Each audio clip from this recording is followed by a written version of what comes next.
وعباد الرحمن الذین یمشون علی الارض ہونا،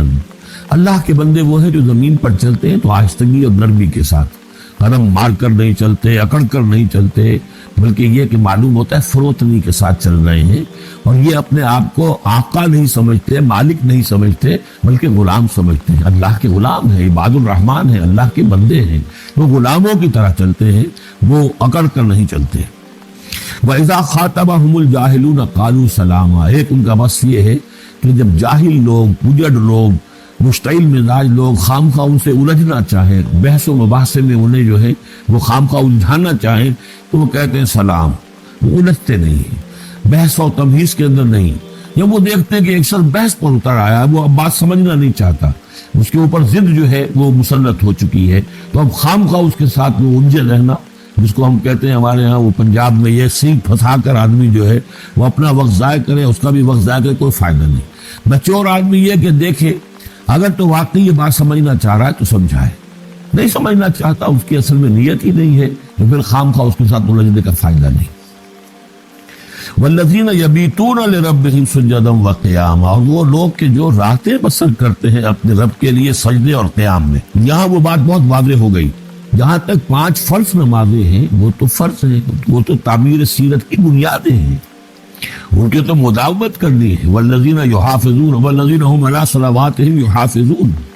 لیکن یہ لوگ جو ہیں جن کے دل آشنا ہو گئے ہوں اللہ سے، اگر یہ اللہ کے ساتھ دوستی ہو چکی ہو تو پھر یہ کہ رات کا وقت ہوتا ہے کہ جس میں وہ پھر بندہ اٹھتا ہے، کوئی دیکھ نہیں رہا ہے، لوگ سوئے ہوئے ہیں، کوئی ڈسٹربنس نہیں ہے۔ کل ہماری تو آج کل شہری زندگی میں راتوں میں بھی ڈسٹربنس رہتی ہے، لیکن یہ کہ عام طور پر بہرحال دن کے مقابلے میں تو ایک سکون کی کیفیت ہوتی، اس وقت اپنے رب سے راز و نیاز کی باتیں، کبھی اس کے سامنے کھڑے ہیں، کبھی سر سجود ہیں۔ والذین یبیتون لربہم سجدا وقیاما والذین یقولون، اور وہ کہتے رہتے ہیں سب کے باوجود، ربنا اصرف عنا عذاب جہنم، اے رب ہمارے عذاب جہنم کو ہم سے پھیر دے، دور کر دے۔ یہ سورہ نور میں بھی ہم نے پڑھا تھا کہ وہ ساری شخصیت جو ہے بیان کرنے کے بعد وہ اس کے بعد بھی لرزاں و ترساں رہتے ہیں۔ یوم تتقلب فیہ القلوب والابصار، ڈرتے رہتے ہیں اس دن کے خیال سے کہ جس میں نگاہیں اور دل الٹ دیے جائیں گے قیامت کے دن سے۔ ان عذابہا کان غراما، یقیناً اس کا عذاب جو ہے وہ چمٹ جانے والی شے ہے۔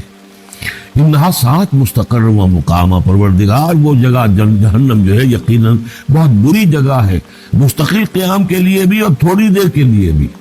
تو میں نے عرض کیا تھا کہ دنیا میں بری سے بری جگہ بھی جو ہے اس میں بھی آپ تھوڑی دیر کے لیے جائیں گے تو ریکریشن ہو جائے گی چینج کی وجہ سے، اور اچھی سے اچھی جگہ جو ہے اس میں بھی مستقل رہنا پڑے تو پھر اس کے اندر کوئی حسن اور کوئی جو ہے دلچسپی باقی نہیں رہے گی۔ تو اس کے بجائے جو جنت کا اور جنت کا تصور دیا جا رہا ہے، جنت اتنی اچھی جگہ ہے کہ مستقل طور پر رہنے کے باوجود اس کی دلچسپیوں میں، اس کی رعنائیوں میں کوئی کمی نہیں ہوگی، اور جہنم اتنی بری جگہ ہے کہ ایک لحظے کے لیے بھی کسی کا قدم وہاں گیا تو وہ اپنی پوری جو ہے سختی اس کے اوپر ظاہر کر دے گی۔ والذین اذا انفقوا لم یسرفوا ولم یقتروا وکان بین ذلک قواما، اور وہ لوگ کہ جو خرچ کرتے ہیں تو نہ تو وہ اسراف کرتے ہیں اور نہ ہی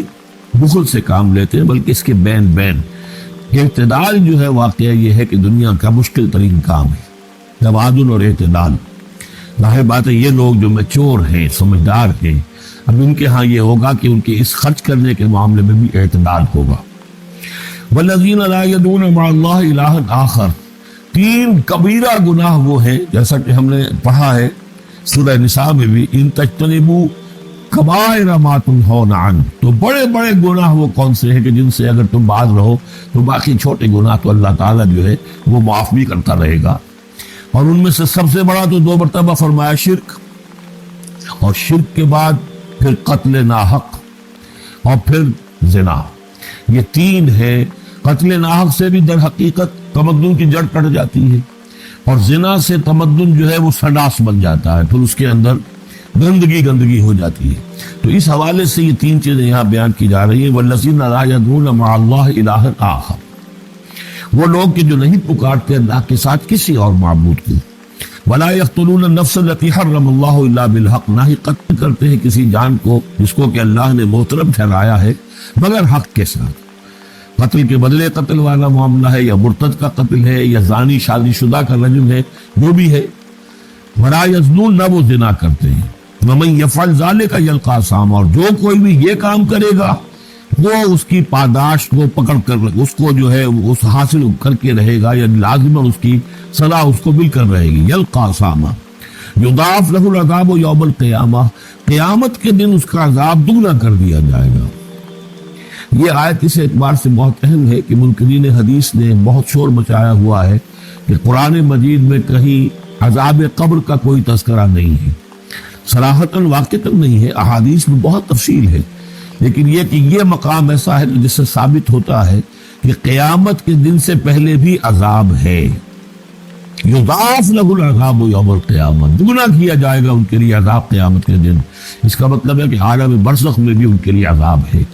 اور جو فرمایا گیا ہے کہ یہ جو قبر کا گڑھا ہے، یا یہ جہنم کے گڑھوں میں سے ایک گڑھا ہے، اور یا جنت کے باغیچوں میں سے ایک باغیچہ ہے، اور یا تو وہاں ایک کھڑکی کھول دی جاتی ہے جنت کی جہاں سے ٹھنڈی ہوائیں اور خوشبوئیں آتی رہتی ہیں، اور یا یہ کہ کھڑکی کھول دی جاتی ہے جہنم کی طرف جس سے آگ کی لپٹ اور گرمی جو ہے اور لو جو ہے وہ آتی رہتی ہے۔ یضاعف له العذاب یوم القیامہ، قیامت کے دن اس کے لیے عذاب دگنا کر دیا جائے گا، ویخلد فیہ مہانا، اور پھر وہ رہے گا اس عذاب میں ہمیشہ ہمیشہ۔ الا من تاب، استثناء ہے، استثناء یہ ہے من تابہ، جو جس نے توبہ کر لی دنیا ہی کے اندر موت کے آنے سے پہلے معلم یغرغر، الا من تابہ وآمن، اور ایمان لایا۔ گویا کہ جو شخص اس قسم کے گناہوں میں مبتلا ہوتا ہے، چاہے وہ قانوناً کافر نہ ہو، حقیقتاً وہ کافر ہو جاتا ہے، ایمان اس کے دل سے نکل جاتا ہے، لہذا توبہ گویا کہ اثر نو ایمان لانے کے مترادف ہے۔ الا من تاب وآمن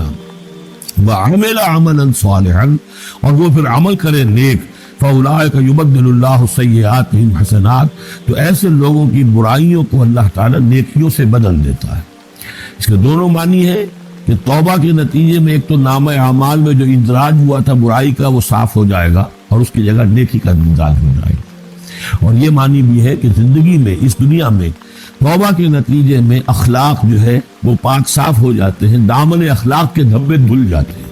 اور انسان کا جو دامن کردار ہے پھر صاف شفاف ہو جاتا ہے۔ وَكَانَ اللَّهُ غَفُورًا رَحِيمًا، اور اللہ تعالیٰ غفور اور رحیم ہے۔ وَمَن تَابَ وَعَمِلَ صَالِحًا، اب دوبارہ تکرار کی گئی، اور جو توبہ کرے اور پھر نیک عمل کرے، فَإِنَّهُ يَتُوبُ إِلَى اللَّهِ مَتَابًا، تو وہ ہے کہ جو توبہ کرتا ہے اللہ کی جناب میں، جیسا کہ توبہ کرنے کا حق ہے۔ توبہ کی تسبیحیں ہو رہی ہوں، استغفار کی تسبیحیں ہو رہی ہوں، اور آیت کریمہ کے ختم ہو رہے ہوں 1.25 لاکھ کا اور لاکھ کا، لیکن حرام خوری جو کی تو جاری ہو، وہ سارے غلط کام ویسے کی ویسے جاری ہو، وہ کوئی توبہ نہیں ہے، اس کا کچھ حاصل نہیں۔ والذین لا یشهدون الزور، اور وہ لوگ کہ جو جھوٹ کے پر موجود بھی نہیں رہتے۔ جھوٹ کی گواہی والی بات نہیں ہے یہاں، لیکن جھوٹ کی گواہی تو گویا کہ اس کے اندر خود بخود امپلائڈ ہے، یعنی ان کے اندر صداقت اور حق کے ساتھ اتنی غیرت ہوتی ہے کہ جہاں کچھ جھوٹ کا گزر بھی ہو وہاں وہ اپنی موجودگی بھی پسند نہیں کرتے۔ جھوٹ کا دھندا ہو رہا ہو، جھوٹ کا کاروبار ہو رہا ہو، جھوٹ بولا جا رہا ہو، یہ وہاں پر ان کی غیرت اور حمیت جو ہے صداقت کے ساتھ اور سچ کے ساتھ وہ اتنی ہے کہ وہ وہاں موجودگی بھی اپنی برداشت نہیں کرتے۔ وَإِذَا مَرُّوا بِاللَّغْوِ مَرُّوا كِرَامًا، اسی طریقے سے جب وہ کسی لغو کام کے پاس سے گزرتے ہیں تو اپنے دامن کو بچا کر گزر جاتے ہیں۔ دیکھیے وہاں بھی تھا سورہ مومنین کو شروع کی آیات میں وَالَّذِينَ هُمْ عَنِ اللَّغْوِ مُعْرِضُونَ، کہ جو لغو سے اعراض کرتے ہیں، اور یہاں یہ کہ اس کے پاس سے اگر گزر ہو بھی جائے اتفاقاً، خود تو قصد کرنا جو ہے بہت دور کی بات ہے، اس کو کوئی امکان ہی نہیں، اتفاقاً آپ راستہ چل رہے ہیں اور دیکھ رہے ہیں کوئی مداری کا تماشا ہو رہا ہے، آپ کا کوئی ارادہ نہیں تھا، لیکن وہاں رکیے بھی نہیں، وہاں سے جو ہے اپنے دامن کو بچاتے ہوئے نکل جائیے۔ والذین اذا ذکروا بآیات ربہم، اور وہ لوگ کہ جن کو جب ان کے رب کے آیات کے ذریعے سے نصیحت کی جاتی ہے، سمجھایا جاتا ہے، لم یخروا علیہا صما وعمیانا، تو نہیں گر پڑتے اس پر بہرے اور اندھے ہو کر۔ اس کے بھی دونوں معنی ہیں، ایک تو یہ کہ مخالفت پر اندھے بہرے ہو کر کمر کس لینا، جیسے کہ قریش کر رہے تھے، تو گویا کہ تعریض ہے، ان پر ایک طنزیہ انداز ہے یہ لوگ جس طریقے سے کر رہے ہیں وہ معاملہ اللہ کے بندوں کا نہیں ہوتا۔ لیکن یہ دوسری طرف یہ بات بھی ہے کہ آیات قرآنیہ کو بھی اندھے بہرے ہو کر تو نہیں پڑھنا ہے اور سننا ہے،